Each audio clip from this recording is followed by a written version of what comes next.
디모데후서 3장 14절에서 17절. 그러나 너는 배우고 확신한 일에 거하라. 너는 너가 누구에게서 배운 것을 알며 또 어려서부터 성경을 알았나니 성경은 능히 너로 하여금 그리스도 예수 안에 있는 믿음으로 말미암아 구원에 이르는 지혜가 있게 하느니라.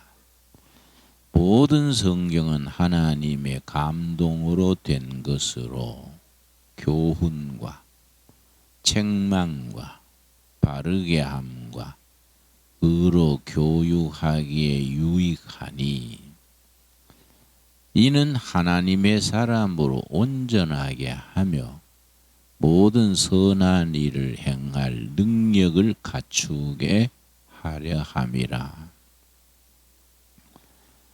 소련이 공산주의를 100년 남짓하게 이어가다가 공산주의 소련이 해체가 됐습니다. 소련 공산주의를 해체하게 한 결정적인 역할이 고르바초프지요.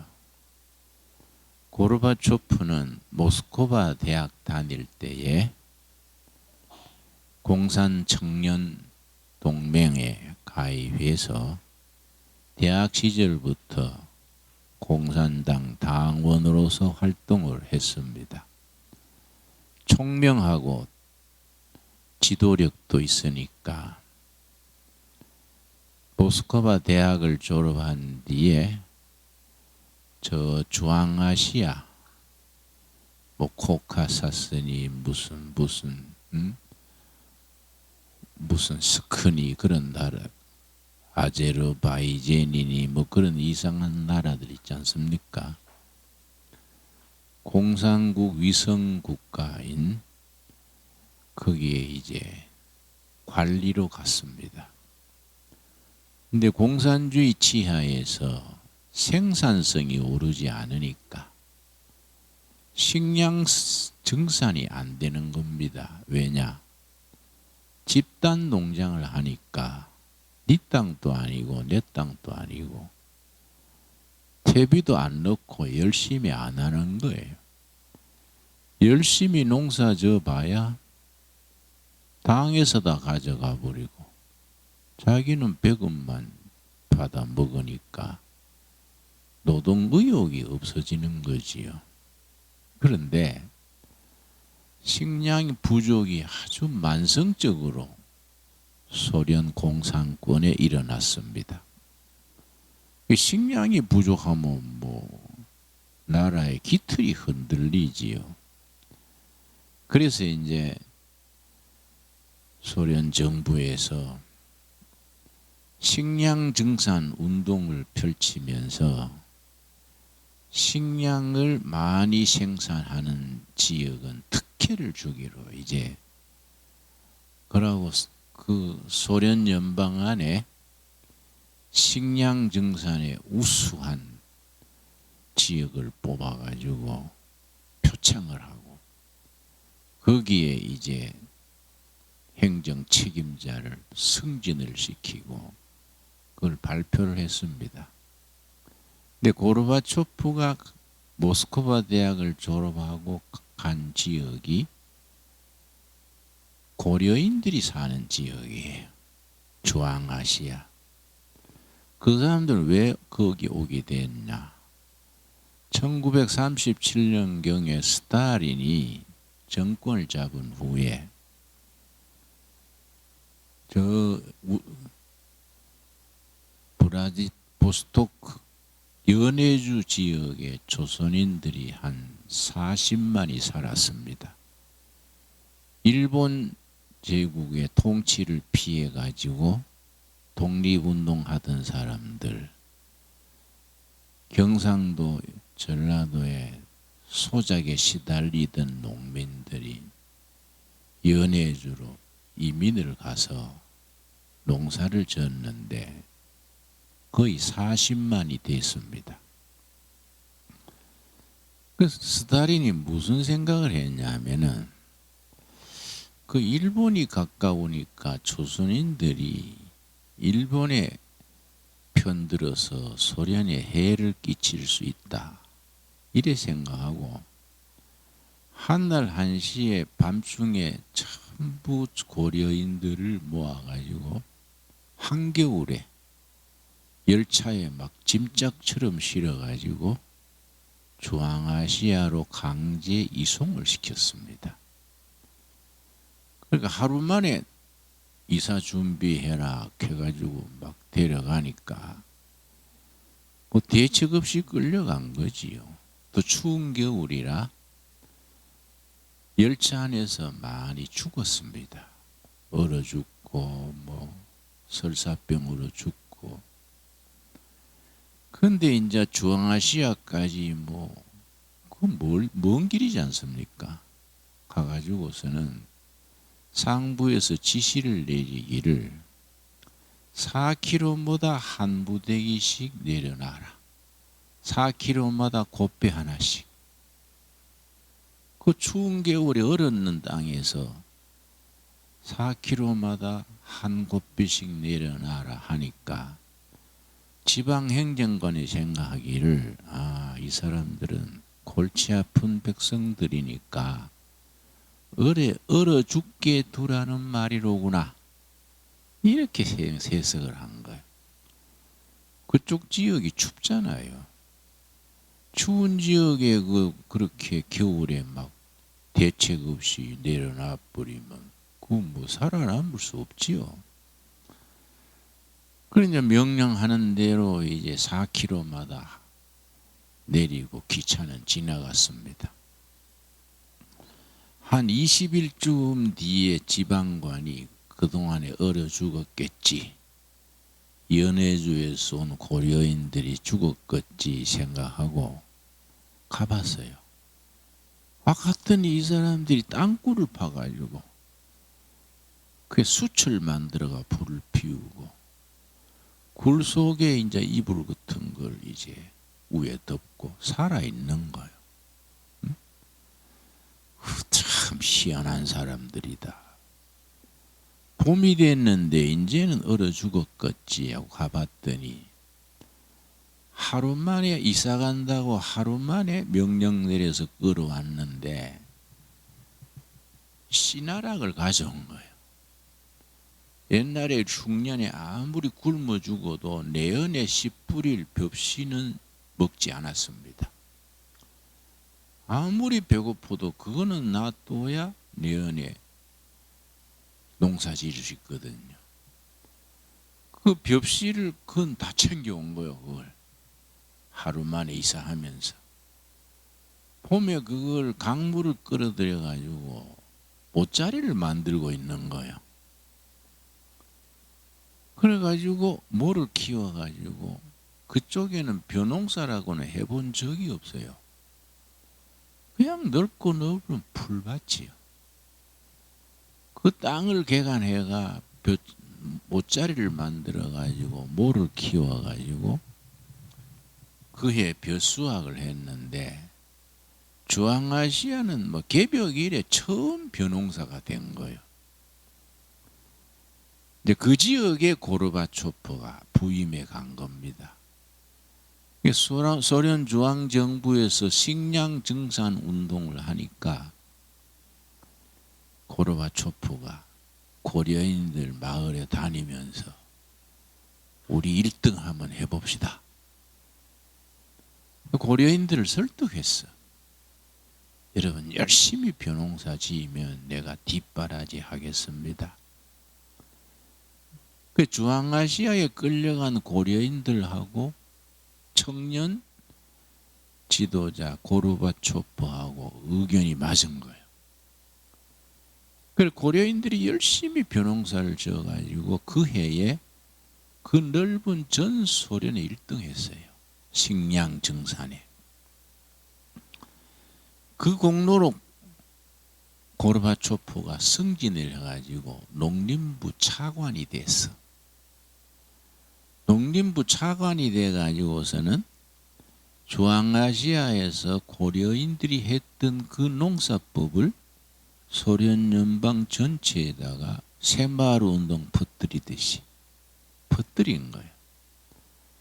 그래가지고 그 해에 소련 전체의 식량 부족 현상을 많이 극복해서요. 이제 고르바초프가 출시하는 길이 열린 거지요. 그 다음에 농림부 장관이 됐어.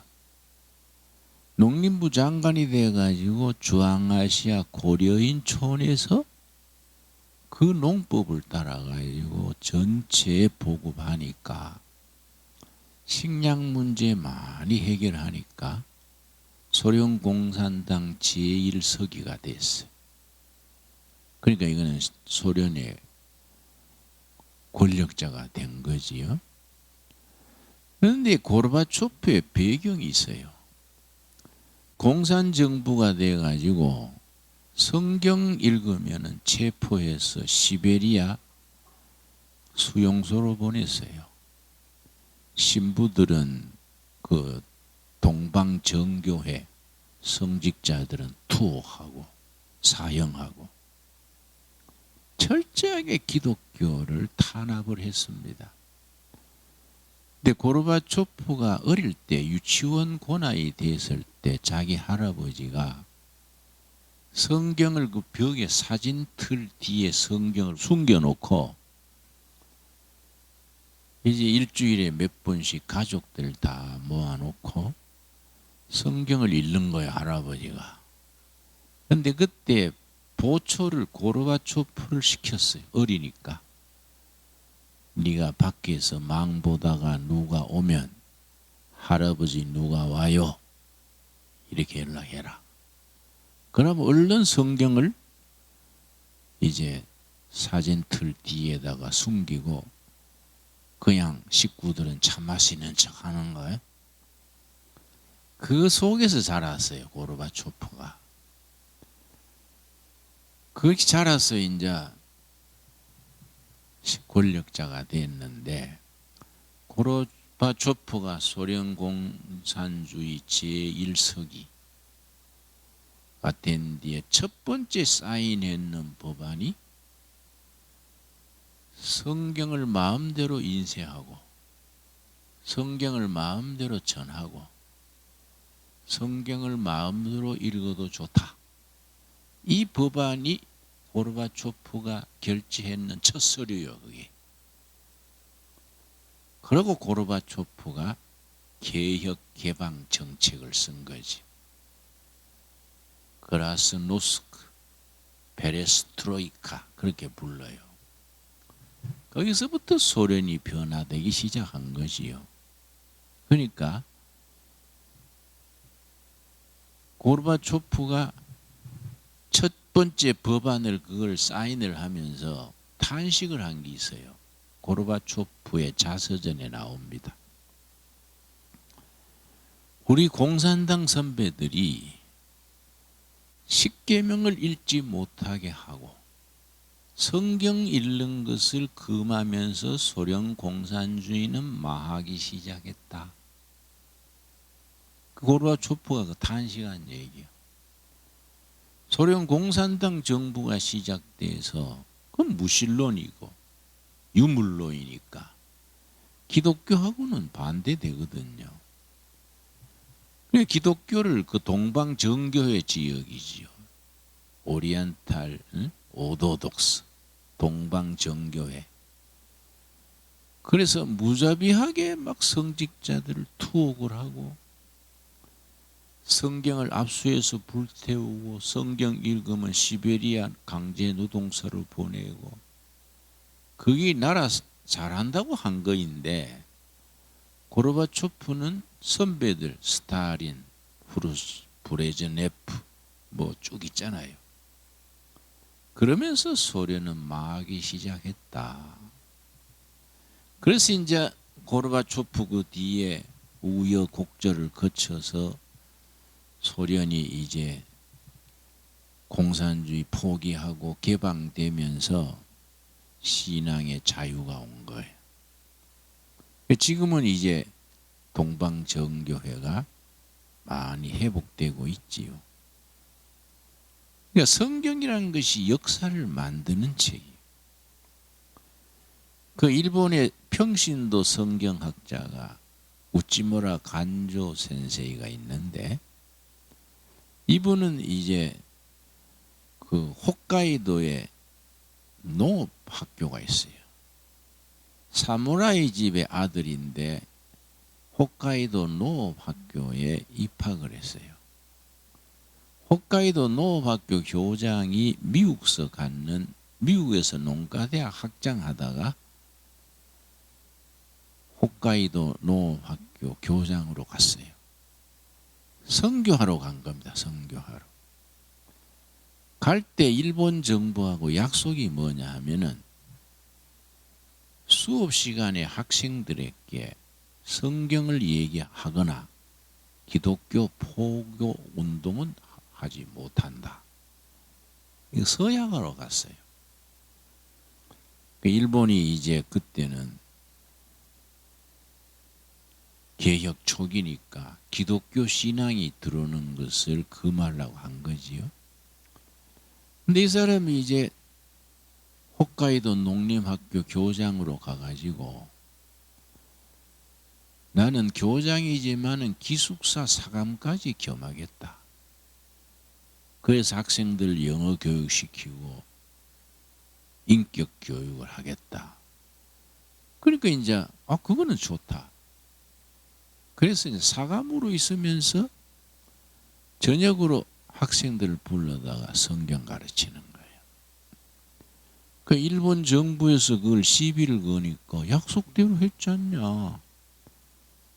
계약서 봐라.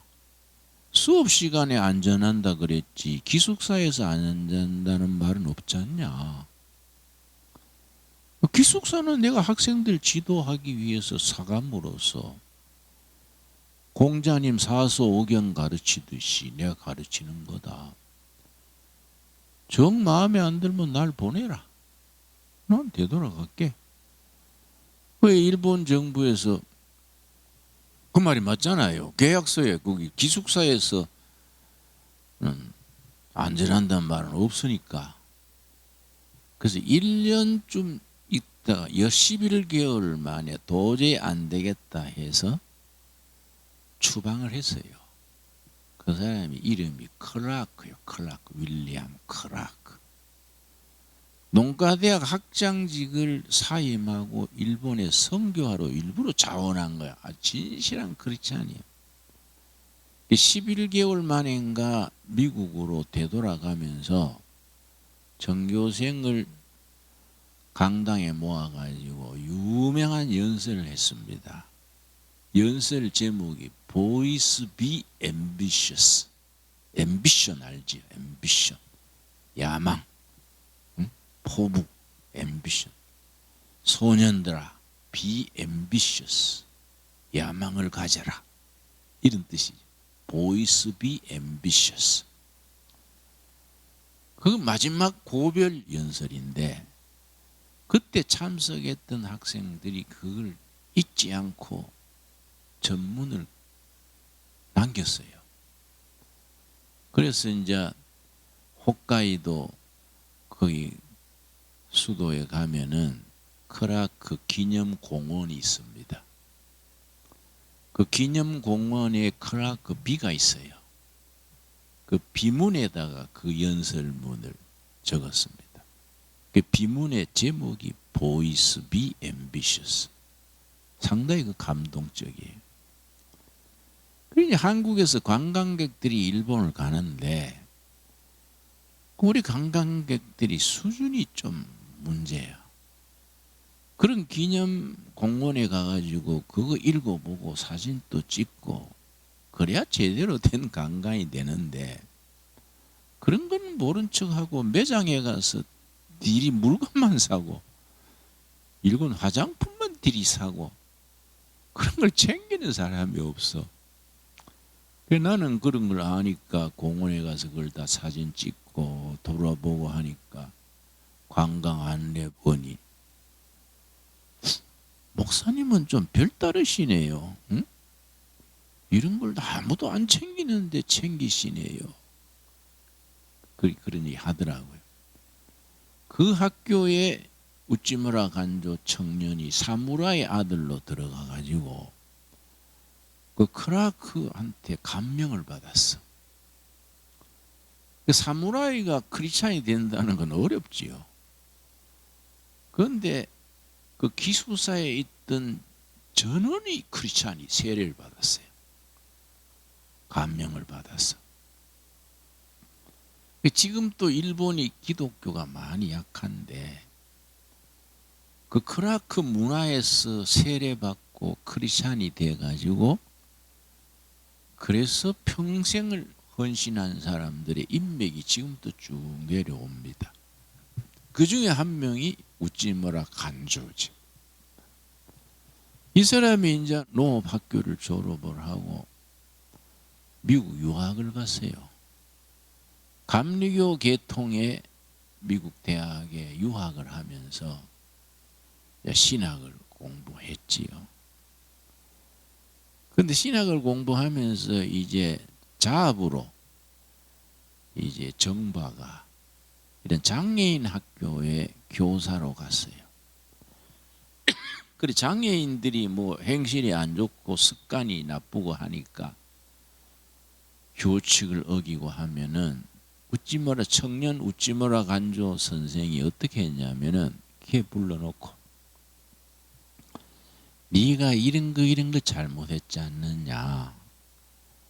내가 선생으로 센세이로서 니를 때릴 수는 없다. 대신에 내가 맡겠다. 그 학생 앞에서 자기 회초리가 자기 다리를 계속 때리는 거예요. 나중에 피가 나도록 때리는 거예요. 그러니까 학생들이 항복을 하고 울면서 아 선생님 다시는 안 그럴게요. 그런 식으로 해서 이 우찌무라 간조 선생이 학생 잘못했는 걸 학생 벌을 주지 않고 자기를 때리는 거야. 자기를. 참 이거는 굉장히 성경적으로 한 거지. 그 유학을 마치고 일본에 귀국하면서 우찌무라 간조 선생이 쓴 글이 있어요. 미국이 기독교 국가지만은 국가가 기독교라는 걸 하고 국민들이 성경적으로 산다는 것하고는 차원이 다르다. 이름은 기독교 국가인데 국민들이나 지도자들이 성경적으로 살지 않는다. 그리고 두 번째가 복음은 범세계적이고 우주적이지만은 크리스찬들에게는 섬겨야 될 조국이 있다. 일본 교인은 일본을 섬김으로 자기 사명을 다하고 미국 교인은 미국 국가를 섬김으로 자기 사명을 감당한다. 아주 유명한 말이야. 복음은 우주적인 복음이고 범세계적인 복음. 복음에는 국경이 없다. 그러나 크리스찬들에게는 자기가 섬길 조국이 있다. 아주 의미심장한 얘기지요. 귀국해가지고 동경 제1고보, 우리나라로 옛날 경기고등이에요. 거기 영어 선생이 됐어요. 그 영어 선생이 돼가 영어를 가르치는데 그때 일본 제국주의 시대니까 조선을 집어먹고 만주를 침략하고 중국에 전쟁을 걸고 계속 전쟁에 이겼지 않습니까? 일본이 청일전쟁에 승리하고 노일전쟁에 승리하고 중국에 전쟁을 해가지고 계속 승전 뉴스가 막 나오니까 전 일본 국민이 막 박수를 쳤어. 일본말로 스바라시 막 훌륭하다. 모두 막 중국 어디서 승리했다. 그럼 또 뭐 박수 치고. 그런데 동경 제1고보 영어 선생 우찌무라 간조는 딴소리 하는 거야. 일본 제국이 동양 평화에 기여해야지 조선을 합병하고 만주를 괴롭히고 중국에 전쟁 걸면 가미사마께서 하나님이 가미사마예요. 가미사마께서 일본 하늘에 불벼락을 내리실 것이다. 그러니까 매스컴이 뭐 비국민, 매국노다 이 말이야. 우찌무라 간조 선생도 아니다. 비국민이다. 해임시켜라. 그래가지고 직장에서 쫓겨났어요. 그러니까 그 시대에 반전 운동을 하고 또 학생들한테 복음 전하고 하니까 직장에서 쫓겨났어. 그런데 일본은 뭐 태평양 전쟁 일으켜가지고 뭐 진주만 폭격해서 승리하고 막 이러니까 국민들은 열광하는데 우찌무라 간조 선생은 앞을 내다보는 거야. 틀림없이 가미사마께서 일본 하늘에 불벼락을 내리신다. 아무도 그 말 안 믿는 거. 무슨 소리야? 계속 이기는데, 계속 승리하는데 무슨 소리 하느냐 그랬는데, 이제 해임대가 할 게 없으니까 간조 선생의 집에 6평짜리 다다미 방이 있어요. 다다미 방에서 일본 청년들, 대학생들 중에 똘똘한 청년들 모아가지고 성경 공부를 했어요. 우찌무라 간조 선생의 성경 공부반이에요. 거기가 전쟁 끝날 때까지 매주 한 번씩 성경을 쭉 가르쳤는데, 그 성경 공부반 출신들이 전쟁 끝난 뒤에 일본을 새롭게 세우는 핵심이 됐어요. 그 메가더 사령관이 일본 정령군 사령관이 되어가지고 일본을 일으키기 위해서 인재가 필요하잖아요. 인재 청탁을 우찌무라 간조한테 부탁을 했어요.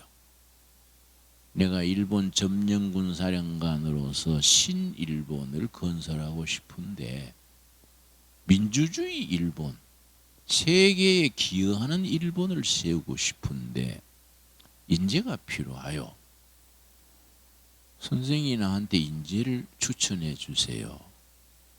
그러니까 자기 성경 공부반에 공부하던 청년들을 대거 소개한 거예요. 그 공부반 출신 중에서 일본 동경대학 총장이 3명이나 나왔어. 수상 중에도 오히라라고 기억나세요? 오히라 수상이 크리스찬인데 그 성경 공부반 출신이에요. 또 대만 총독으로 간 사람, 조선 총독, 대만 총독 이렇게 이제 점령지 국가인데, 일본 총독은, 조선 총독은 못된 짓 많이 했잖아요. 조선 총독의 손자가 지금 아베요. 그런데 대만 총독으로 갖는 사람은 우찌무라 간조 선생 성경 공부반 출신이에요. 이 사람은요, 식민지인 대만에 아주 성경적으로 다스리려고 선정을 베풀었어. 그런데 지금 또 대만 사람들은 그 총독을 기리는 제사를 지내요. 식민지의 총독이니까 지탄의 대상이지 않습니까? 그 사람 안 그래요. 얼마나 선정을 베풀었는지 지금도 아주 대만 사람들이 그 사람을 기리는 거예요. 기념하는 거예요. 그런데 이제 우찌무라 간조 선생이 해방된 뒤에 일본 동경에 공회당이 있습니다. 공회당. 그 좌석이 2000석이에요. 거기서 성경 강의를 국민 상대로 로마서 강의를 했습니다. 교인 상대가 아니고 국민 상대로 로마서 강의를 매주 한 번씩 연속으로 강의했는데, 그 강의에는 스님도 오고 유학조도 오고 관리도 오고 항상 그 2000석이 꽉꽉 차는 거예요. 그 로마서 강의에 강의하는 내용이 책으로 나와 있습니다. 우리말로 번역되어 있습니다. 꼭 적어서 사서 읽으십시오. 로마서 강해 중에는 최고입니다. 최고. 우찌무라 간조 선생의 로마서 강해 1권 2권이에요. 그 책에 뭐라고 써요? 로마서에 대해서 뭐라고 썼냐면은 로마서는 수차례 세계의 역사를 변화시켰다. 로마서가 없었더라면 인류 역사는 훨씬 더 절망적인 상태에 살고 있을 것이다. 그래서 로마서야말로 역사를 만드는 책, 히스토리 메이킹, 역사를 변화시키는 책, 히스토리 체인징 그 책이다. 그걸 그렇게 강의를 했는 게 쭉 책으로 나와 있습니다. 그런데 오늘 읽은 디모데전서 3장 14절에서 17절까지가 성경이 교회당 안에서 교인들만 읽어야 될 책이 아니다. 국민 교과서가 돼야 된다. 네? 그렇죠? 그래서 옛날 조선시대는 유학식, 공자왈, 명자왈 했잖아요. 시골 마을까지 서당이 생겨가지고 공자말, 명자말 배운 거예요. 신라시대는 화랑도를 일으킨 정신적 기초가 불교지 않습니까?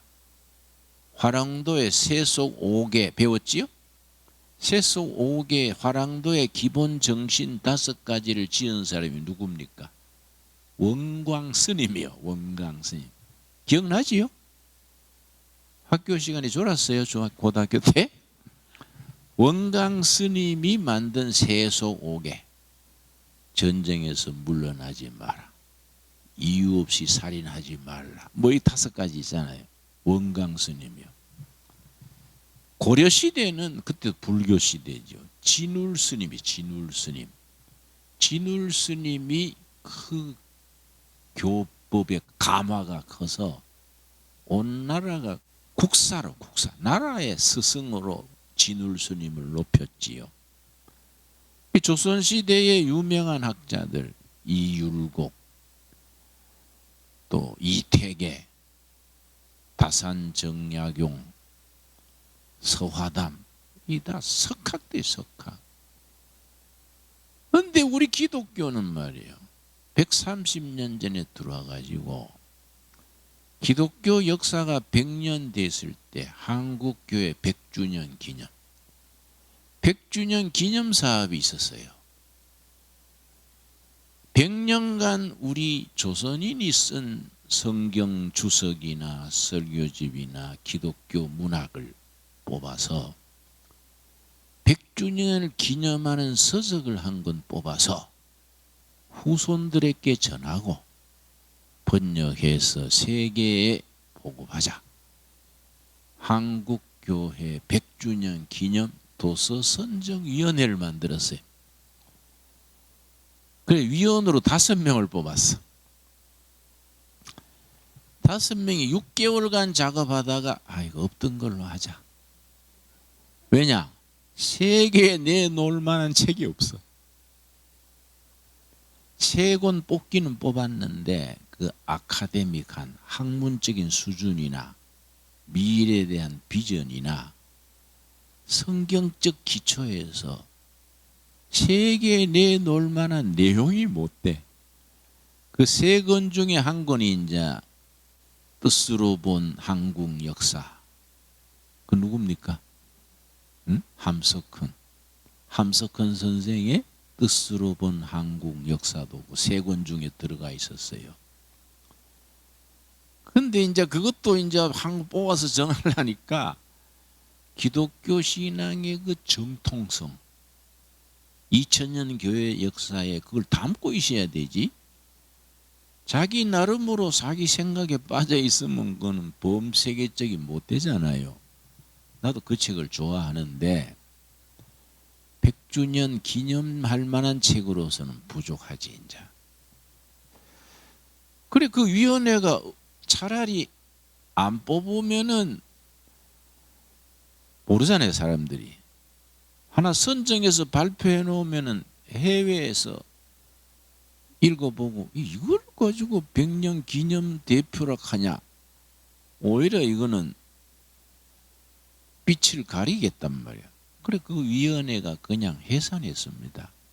그런데 우리가 130년 역사에 교회는 많이 부흥돼서요. 전 세계 10대 교회 중에 크기로 10대 교회 중에 7교회가 한국에 있습니다.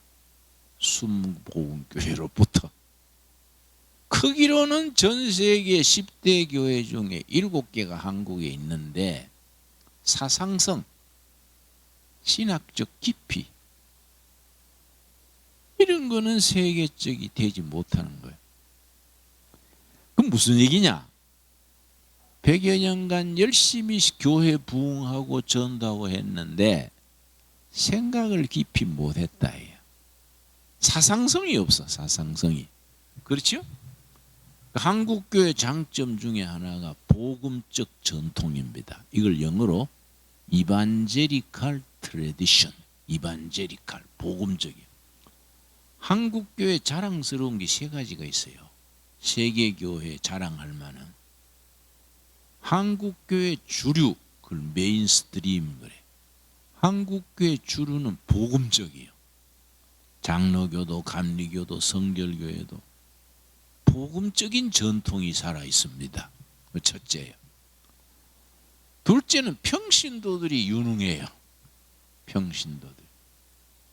정부 부처나 각 부서에 보면은 좋은 장로 집사들이 제 역할을 하는 거야. 제구실을 하고 있어. 세 번째는 해외 유학을 열심히 해가지고 미국 유학하고 독일 유학하고 영국 유학해가지고 그걸 제1세계 신학 그래. 제1세계 신학을 한국 신학도들이 목숨 걸고 공부한 거예요. 내가 프린스턴에 6개월 초병 가서 있었는데 거기서 방도 주고 뭐 연구실도 주고 해서 6개월 있었는데 한국 유학생 신학 박사과정 공부하던 학생이 공부 너무 열심히 하다가 도서실에서 쪼그리고 죽었어요. 과로로. 도서실에서 죽는 거예요. 목숨 걸고 박사 받는 거예요. 목숨 걸고. 또 내가 아는 한국신학대학 기장 그래. 기장 유학생은 독일 가서 유학하다가 벽에 부딪히니까 자살했어. 그건 지나쳤지요. 어떻게 목사가 힘든다고 자살하면 안 되지. 그거는 워낙 지쳐버리니까 뭐 우울증 걸리고 하니까. 그러니까 외국 가서 박사 받아 오는 게 그건 목숨 걸고 하는 거예요. 근데 그거는 서양 신학 제1세계 신학을 우리가 소화를 저에게 가장 깊이 한 거예요. 우리가 이걸 이제 아프리카, 동남아시아, 남미 제3세계에 전달할 수 있는 실력을 갖춘 거예요. 우리가 제1세계는 서양 기독교 국가들이지요. 제3세계는 아프리카, 뭐 동남아, 남미 이런 데지요. 한국 신학도들이 1세계 신학을 소화해가지고 제3세계에 전달할 수 있는 역량을 가진 거예요. 이런 것이 한국교회 자랑인데, 내가 이제 아프리카 세네갈 중앙지역 중부 아프리카에 강사로 초청보다 갔는데 그 지역의 개신교 목사들을 대상으로 내가 이제 설교를 하고 통역을 하고 했는데 첫날 그까지 갔는데 22시간 비행기 탔어요. 얼마나 피곤합니까? 피곤한데 그날 저녁부터 강의하러 가네? 그래서 내가 할 수 있습니까? 모여 있는데 저녁에 강의하는데 나는 막 잠이어가지고 깜깜한데 밑에 청중들도 깜깜해. 다 흑인들이니까. 응? 그래서 내가 하품하고 졸면서 1시간 했는데 마치고 난 뒤에 자기들이 뭐 얘기하더니 1시간 더 해달래. 아이고 내가 22시간 비행기 타고 와가지고 피곤해서 안 되고 한 번 했는데도 준비 안 해가지고 안 된다니까. 준비한 게 없으면 했던 거 다시 해달래. 그 왜 그러냐니까. 당신 강의하는 것이 독일 선교사나 영국 선교사나 미국 교수들 하는 거 다르다. 야. 뭐이 다르냐 하니까. 피부에 닿는다. 야. 영어로 feel이 꽂힌다. 야. 왜냐? 서로 공감대가 이루어지는 거야. 현장 얘기하니까, 그지요? 현장 얘기하니까. 우리는 그런 신학을 원한다, 이야. 우리는 몰트만 뭐 이런 거 들어도 모르겠다, 이야. 응? 당신 말하는 거는 싹싹 들어온다, 이야. 했던 거 1시간 더 해달라. 그래서, 아이, 그러지 말고 내일 하자. 하고 놀았는데, 그 사람들한테 한국 신학, 도들의 강의나 한국 목사들의 스토리가 필요한 거예요. 한국 교회가 아름다운 장점이지. 근데 문제는 내가 말했듯이 사상성, 깊이, 신학적 사고나 사상성이 부족한 거예요. 우리는 이제 개척자로 뭐 굶음에 두드러 마음에 지역 살면서 해서 학문적 기초는 약하지요. 우리가 겪은 삶의 체험 위에 우리 후배들이 이제 신학을 깊이 해서 이걸 세계화해야 되지요. 서양 기독교는 성경에 대해서 연구를 실패했습니다. 왜냐? 서양 신학의 핵심은 애널라이즈, 분석하는 게 분석. 성경을 자꾸 분석하다가 남는 게 없어. 동양 전통은 종합이요. 동양에서는 경을 무릎을 꿇고 경을 대하지 않습니까? 서양 신학들은 자꾸 돋보기를 대고 분석을 하니까 분석해가 남는 게, 분석해서 성령의 역사가 보입니까? 돋보기에 성령이 안 보이잖아요. 그러니까 신학이 황폐해져 버렸어. 신학이 황폐해지니까 교회가 약해져 버리지요. 그러니까 세계 기독교의 희망은 한국적, 동양적. 동양에서는 성경을 종합적으로 보고 영감으로 받아들이고 경을 존중하지 않습니까? 내가 계명대학의 철학과 조교를 1년 했는데 주임 교수가 나한테 시켰어요. 김조교, 다음 학기에 동양 고전을 우리가 특강을 해야겠는데 영천 쪽에 시경 특강을 해야겠는데 시경에 도가 깊은 분이 있다 하니 가서 다음 학기 강사로 초빙해 오게. 그러니까 영천 찾아갔어요. 그 선생님한테 이제 무릎 꿇고 절하고 우리 학교에서 어르신께서 다음 학기에 시경 특강을 부탁합니다. 그 사람 대답 듣고 내가 쇼크 받았어. 글쎄 그 강의하려면 700독은 해야 되는데 아직 500독밖에 못 했네. 시경을 700번은 읽어야 강의할 수준이 된다. 500독밖에 못 했으니까 700독 채워서 강의하지. 그러더라고요. 그래서 내가 주임 교수한테 가서 보고를 했지요. 500독 했는데 200독 더 하고 강의하겠답니다. 그때 야 사람 기죽이네. 응? 그만은 충분하니까 다시 가서 모셔라. 그러더라고. 동양에는 이 경전을 존중하는 전통이 있어. 그래서 성경을 우리가 높이고 참 믿음으로 그걸 읽어야지 그걸 학자들이 돋보기 되고 분석해가 그게 나오냐 이야. 응? 그러니까 서양 신학이 황폐해지면서 서양 교회가 메말라졌어. 그 영국 에든버러에 갔더니 돌로 잘 지은 건물이 다운타운에 있는데 포 세일 매물이다 이 말이야. 밑에 관로를 치고 포머 철치 이전 예배당이다. 포머 철치. 그 내가 가이드한테 지금 뭐요? 교회당인데 왜 매물로 나왔어요? 그랬더니 예, 100년 전에 교인들이 밀어 닥쳐서 교인들이 헌금해서 돌집을 잘 지었는데 지금은 텅텅 비었어요. 할머니 할아버지 20, 30명이 주일날 나오는데 그 사람들 헌금 가지고 예배당이 유지가 안 되니까 팔라고 매물로 내놨습니다. 아, 그러는 거예요? 그 옆에 집에 한번 보십시오. 그러니까 살롱이야. 룸살롱. 살롱. 그것도 돌집이야. 좋은 집인데 살롱이야. 그러고 뭐 번쩍번쩍 장식해놨더라고. 저 살롱도 지난해까지는 교회랬습니다. 교회가 팔려가 살롱이 술집이 된 거야. 그런데 내가 충격받은 것은 그 포머 철치 거기 그 뒤에 모슬렘 모스크 사원으로 팔렸어. 그럴 수가 있냐? 교회당이 그래 어떻게 에? 모슬렘 사원으로 팔리냐? 그랬더니 그 에딘버러 신학교 교수가 심각합니다. 영국 전역에 교회당이랬는데 이슬람 모스크로 팔린 게 530개. 530개. 기독교는 망조가 된 거예요.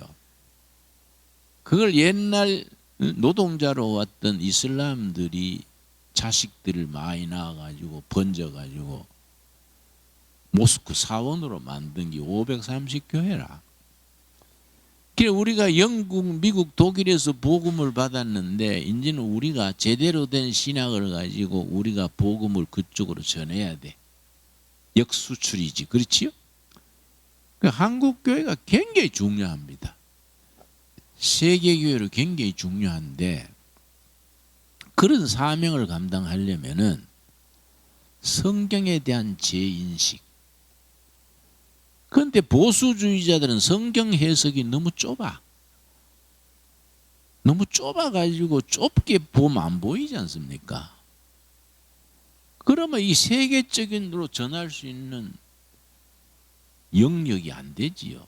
폭넓게 그러고 깊이 있게 그렇게 해야 되는데 신학교 교육 자체가 나 신학교 가서 강의하면 그 얘기 하는데 교수들 자신이 미국 독일 가가지고 그걸 그 나라 말로 박사 받아가지고 서양 책들을 뺏겨가지고 강의하니 학생들의 영혼이 뜨거워지냐 이거야. 그럼 교실에서 뜨거워지지 않았던 사람들이 목사가 돼가 설교하니 교인들도 하품나고 잠 온다 해요. 그 영적으로 새롭게 우리가 출발해야 되지요. 성경이 교회당 안에서 신학도들, 목사들 손에 머물지 말고 이 국민들이 국민 교육의 교과서가 된다. 지금 그 얘기지요. 15절 말씀. 디모데 후서 3장 15절. 또 어려서부터 성경을 알았나니 성경은 능히 너로 하여금 그리스도 예수 안에 있는 뭡니까? 믿음. 예수 안에 있는 믿음으로 말미암아 구원에 이르는 지혜가 있게 하느니라. 예수 안에 있는 구원에 이르는 지혜. 16절. 모든 성경은 하나님의 감동으로 된 것으로 성령의 감동, 교훈, 국민을 가르치는 교훈, 책망, 잘못된 정치, 경제, 사회를 꾸짖는 책망, 바르게 함과 삐뚤어진 것을 바로잡아주는 거예요. 정치가 잘못되고 문화가 잘못되고 모든 게 잘못됐을 때 바르게 하는 기준이 있어. 기준이 잣대가 분명해야 고칠 거 아니에요. 그 바르게 하는 기준이 성경이다. 성경. 바르게 한가. 그 다음 뭡니까? 의로 교육하기에 유익하니 국민교과서다. 야, 국민교과서. 그 나는 여기 둘의 국제학교 세웠는데 이 꼴짝에 저런 집저가 하는 게 부담되지요. 저거 뭐 최소 우리가 한 40억 들어갔는데 우리 형편에 40억이 그 적습니까? 정말로 전 먹은 힘 다해서 학교 세웠는데 지금 정부에 허락을 안 냈어요. 대안학교로 허가 신청하면 목사님 봐서 허가해 드리겠습니다. 그럼 정부에서 지원도 나오고 해요. 교사 월급은 다 나와요. 일부러 안 냈어요. 교육청의 9급 공무원, 7급 공무원이 성경 가르치지 말라는 거야. 응? 자꾸 보고서 내락하고 성경 가르치지 말라고 커리큘럼을 다 검사하고 이러니까 내가 골이 비있냐? 응? 내가 이 뭔데 쓸데없이 그런 짓 하냐? 허가 내지 말고 우리 프로그램대로 가르치자. 매일 체육 2시간 하고 성경 1시간씩 하고 그 다음에 학과목 가르치고 우리 학교는 학생이 들어와서 중학생도 1년 지나면 영어로 강의 받습니다. 집중해서 체육, 성경, 영어, 과학 세계 수준으로 인지를 키워야지 뭐. 우리나라 9급 공무원 시험에 지난해 27만 3천 명이 9급 공무원 시험 쳐서 뽑기는 2,300명 뽑는데 대학 나오고 대학원 나와가지고 9급 공무원 시험 치네. 9급 공무원은 동사무에서 주민등록증 떼주고 인감증명서 떼주는 자리요. 대학 나와가지고 대학원 나와가지고 인감도장 떼주는 그거 하고 있냐. 거기에 2,300명 뽑는데 27만 명이 오면은 그게 몇 대 1이요 그게. 떨어지면 또 재수하고 이게 무슨 꼬라지냐 이게. 이거는 국민 역사가 망조로 나가는 거예요. 그러지 말고 우리 좁은 땅에서 세계로 뻗어낸다. 세계로 뻗어나가서 5대양 6대주를 마당으로 생각하고 뛰어다녀야지. 우리 박정희 시대 이래 우리 선배들은 그랬다 이게. 근데 지금 뭐이냐 공무원만 치고 있으면. 우리는 그런 교육은 배격한다. 학교에 가면요 수업 시간에 애들은요 3분의 2는 들르고 자. 선생님 강의하는데 그 깨우면 안 된대요. 인권을 존중해야 된대요. 그런 게 어디 있어요? 이게 말이 안 되지 이거. 그러니까 우리는 학교 허가 안 내고 검정고시 치면요 95점 받으면은 내신 1등급이에요. 95점 검정시험 받는 건 어렵지 않아요. 그러니까 우리 검정시험 치게 해가지고 국내 대학에 하지 말고 세계로 뻗어가게 하자. 그래서 미국, 호주, 핀란드, 뉴질랜드 자매대학 맺어가지고 우리 학생들을 그리 가는 거예요. 시야를 넓혀야 되지요. 그렇게 보내려면은 중고등학교 때 성경의 기초가 확실해야 어느 나라 가서 뭘 해도 자기의 정체성, 크리스찬 아이덴티티 그래. 기독교인으로서 정체성이 확실한 거예요. 그렇지요? 이걸 가지고 이제 우리가 학생들이 나가도록 하자. 그래 이제 아주 내년부터 제도에 오르려고 이번에 학생 선발 지난주에 했는데 3대 1이더라고. 3대 1. 요새 대안학교가 자꾸 문 닫습니다. 자꾸 없어져요. 우리는 3대 1이 되는 거예요. 그래서 내가 기분이 좋지.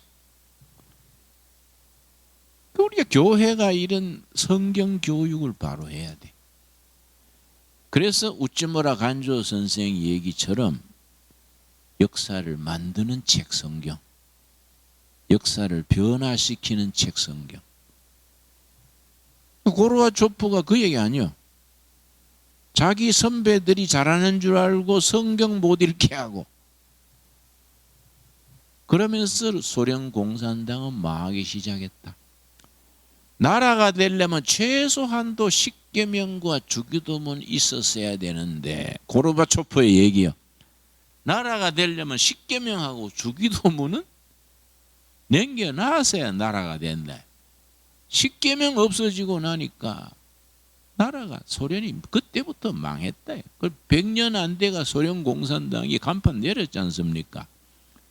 지금 또 시진핑이 지금 권력자가 돼가지고 시진핑이 지난해에 1000명 이상 넘는 교회 수십 개를 군인이 가서 부르도자 가지고 교회를 밀어붙여서 없앴습니다.